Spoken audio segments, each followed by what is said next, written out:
जय श्री कृष्ण दोस्तों, BS. Sharma family में आपका स्वागत है। दोस्तों, आज मैं आपको सोम त्रयोदशी की प्रदोष व्रत कथा और पूजन विधि बता रही हूँ। उसे जानने से पहले जो पहली बार मेरी वीडियो को सुन रहे हैं, प्लीज़ मेरे चैनल को सब्सक्राइब करें और बगल में घंटी के बटन को भी दबाएं, जिससे मेरे आने वाली सभी वीडियो का नोटिफिकेशन सबसे पहले आप तक पहुँचे।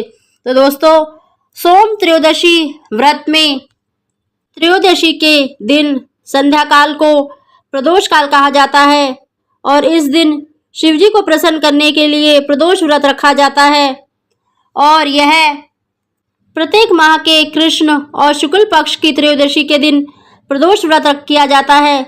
इस दिन सूर्यास्त से पहले स्नान करके पुरुष को श्वेत वस्त्र धारण करने चाहिए और स्त्री किसी भी रंग के वस्त्रों को धारण कर सकती है और सायंकाल के समय विभिन्न पुष्प, लाल चंदन, हवन, पंचामृत द्वारा भगवान शिवजी की पूजा करनी चाहिए। पूजा के समय एकाग्र रहना चाहिए और शिव पार्वती का ध्यान करना चाहिए। इस व्रत से संपूर्ण पापों का नाश होता है। इस व्रत के प्रभाव से विधवा स्त्री अधर्म से दूर रहती है और विवाहित स्त्रियों का सुहाग अटल रहता है। वार के अनुसार जो व्रत किए जाएं, तद अनुसार ही उसका फल प्राप्त होता है। त्रयोदशी का व्रत करने से 100 गाय दान के बराबर फल मिलता है। विधि विधान से इस व्रत को करने पर सभी कष्ट दूर होते हैं और इच्छित वस्तु की प्राप्ति होती है।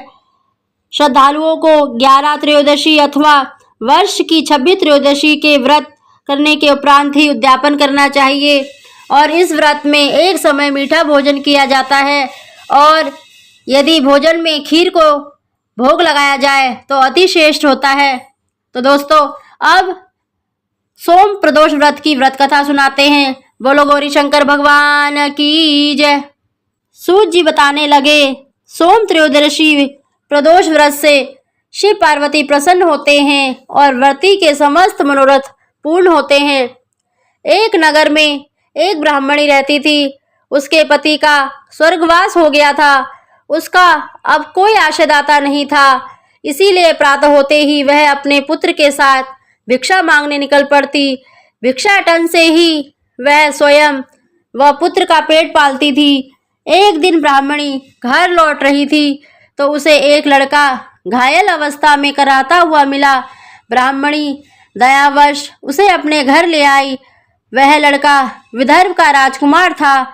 शत्रु सैनिकों ने उसके राज्य पर आक्रमण कर उसके पिता को बंदी बना लिया था और राज्य पर नियंत्रण कर लिया था, इसीलिए वह मारा मारा फिर रहा था। राजकुमार ब्राह्मण पुत्र के साथ ब्राह्मणी के घर में रहने लगा।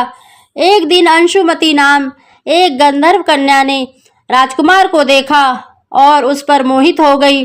अगले दिन अंशुमती अपने माता पिता को राजकुमार से मिलाने लाई। उन्हें भी राजकुमार भाग गया।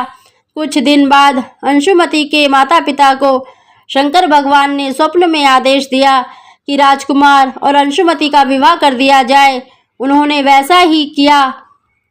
ब्राह्मणी प्रदोष व्रत करती थी। उसके व्रत के प्रभाव और गंधर्व राजा की सेना की सहायता से राजकुमार ने विदर्भ से शत्रुओं को खदेड़ दिया और अपने पिता के राज्य को पुनः स्थापित कर आनंद पूर्वक रहने लगा। राजकुमार ने ब्राह्मण पुत्र को अपना प्रधानमंत्री बनाया।